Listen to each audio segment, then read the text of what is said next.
ดีสบายดีเด้อไปซื้อของมาพี่น้อง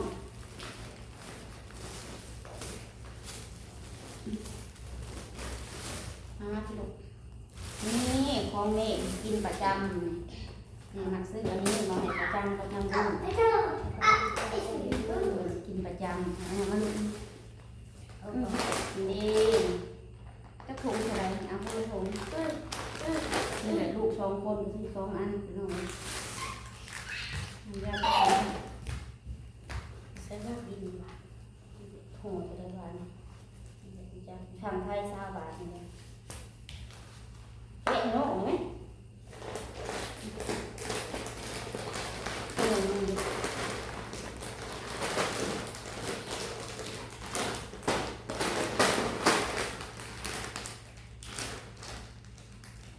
แต่ละห้างขายก็คือกันเนาะ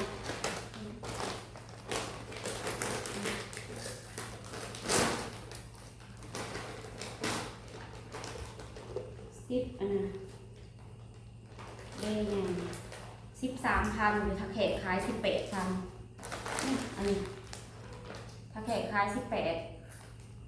เซโนเขาขาย13ซื้อว่านี่3 ถุงละ18ซื้อเป็นเพื่อนนี่พี่น้องก็เลยนมวัวแดง3 แพ็คก็อยากกินมันเนาะอยากกินเลยอยากกินเลยเปิดโอนให้แล้วค่ะเนาะยังขาเส้นยาเด้อเป็นลูกผู้ชายหักปากแล้วก็โอนยังมันครบยังขาเส้นยาแล้วก็พูดยังอีกจับแรกคันว่ามีปัญญาคันเก่งเลยคันคิดว่าอันนั้นจะได้หวานคือสดมากเพราะมันยังเก่งอยู่กับหาเงินได้แล้วทำยูทูบกับคลิปกับผู้อยู่กับได้เพราะมันจะโถกันเลยดีได้โถกันเลยลูกเก็บไปสู้ลูกมันทำเงินนั่นเก็บงานเจ้าของนี่เนาะ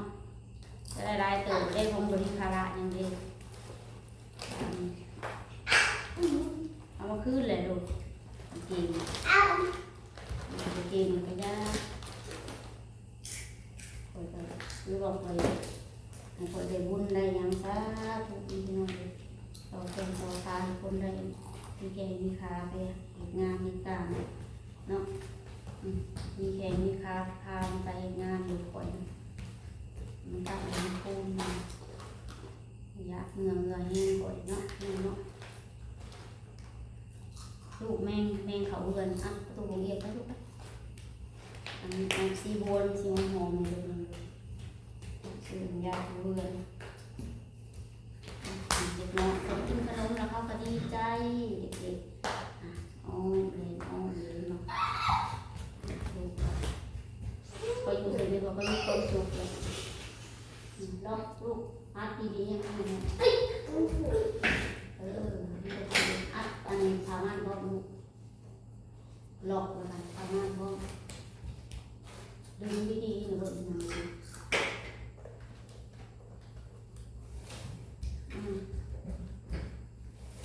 ดึงดีๆลูกแกงดีๆทำมากนะเนี่ย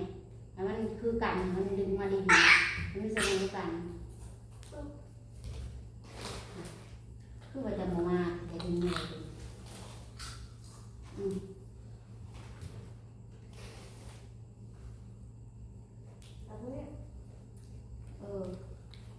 คอยท่วงถอดแต่วานโต๊ะหักปากคอยอะไรพี่น้องเลยโต๊ะไปท่วงเด้อ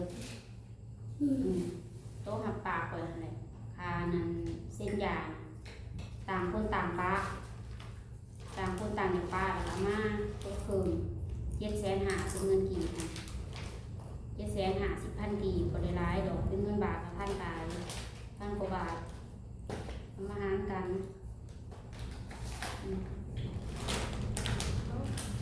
ลูกเต่าเราต้องมาอยู่มาบุญมาไหว้ต้องมาใกล้ อแล้วบ่ต้องมายืนมายังอีกพอแล้วเบายังอีกแล้วโอนขาหามากขาเส้นยาโอนแล้วเพิ่มหนาบ่ต้องมาอยู่วุ่นวายบ่ต้องมาซื้อยังหายบ่ต้องเอามาให้ยังหายแล้วพอบ่เอาแล้วพอแล้วเอาแต่ขาเส้นยาเด้อเด้อบ่ต้องมาใกล้ลูกบ่ต้องมายังลูกเลยไปหาใหม่โลดไปเอาใหม่ลูกไปคุยไปเอาใหม่บ่ต้องมาอยู่วุ่นวายขนมทงหนึ่งก็ต้องซื้อมาพอแล้ว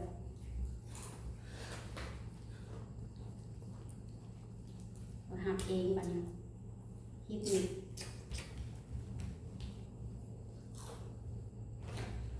เป็นพยานคลิปนี้เด้อ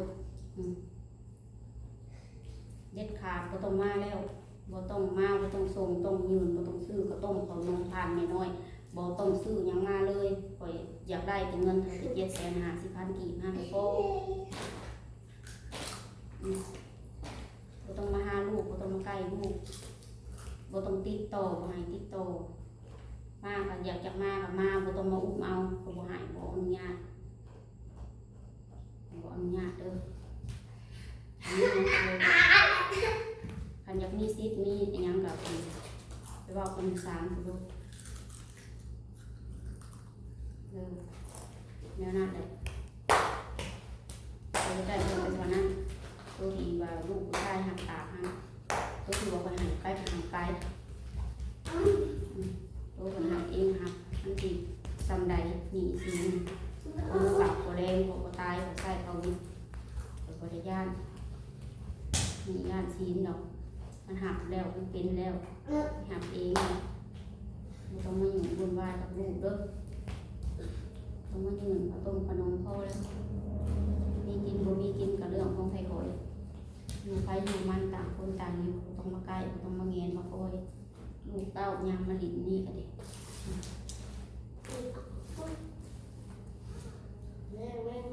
สิเพื่อนเองคอย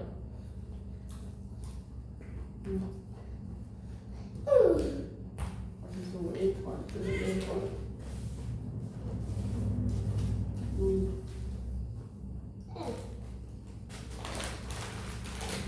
เราขึ้นแบบ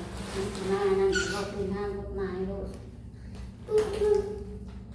ตรงใดแต่นั่นทุกอย่างแต่ในว่าสิว่ากันมันหนึ่งยากนะเนาะทุกอย่างมันแต่เข้มหนึ่งเดียวกับลูกเรามันต้องใหญ่กว่ากันมันว่ามันยากนะคอยว่าง่ายๆเลยนะคอยได้เงินตัวนี้แล้วก็อยากพอแล้วก็อยากขนาดแล้วแล้วก็ซื้อยังมาอีกเด้อยังขยะทั้งนี้เป็นอะไรขยะพอก็ส่งข่าวอีกเจ็บไข้ได้ตัวก็ส่งข่าวก็ต้องมานั่งดูแลเองก็จะเอาชีวิตคนนี้ทำชีวิตทั้งกายทั้งใจดูแลลูกไป2 คนมันมียังก็จะคล้ายใส่เขา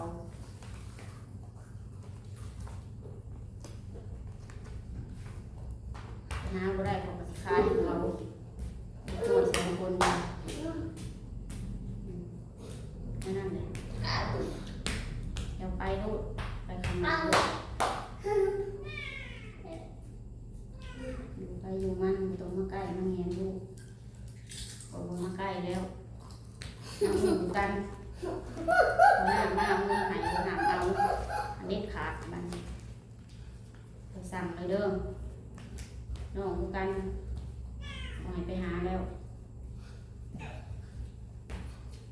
ไปสั่งหามเลย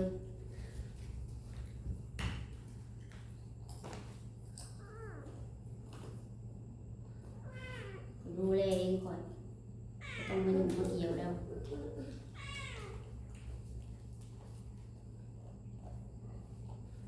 กินลูกแม่ถ้ากินฉันได้ก็กินฉันนั่นแม่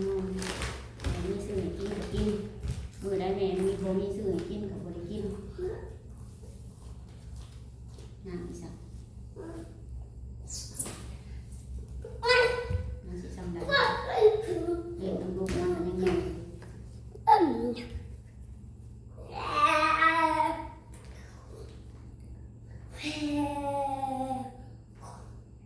ยังไม่สบายใจเลยลูกกับน้อง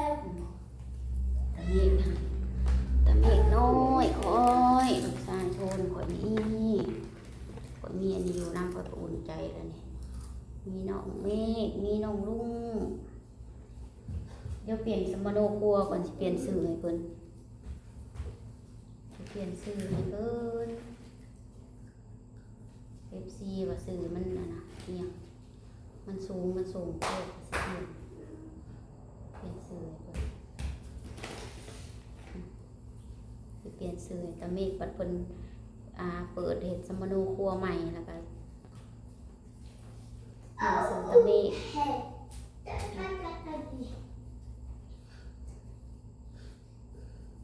คือยังบ่มาอ่านนานอยู่เนาะเฮ็ดเรื่องง่ายออกอยู่แต่สมโนครัวคือยังบ่มาเฮ็ดเรื่องง่ายออกอยู่ว่าเงินก็ได้เฮ็ดได้ไหมสื่อเพิ่นยังอยู่ในนี้อยู่เนาะยังบ่ได้เฮ็ดเรื่องง่ายออกอยู่ยังอยู่ในสมโนครัวก็อยู่ง่ายเข้าอันของพ่อของแม่เลยมันก็ได้เฮ็ดเรื่องง่ายออกเลยสิได้เปลี่ยนเล่มใหม่สิได้เปลี่ยนสื่อใหม่ลูกเลย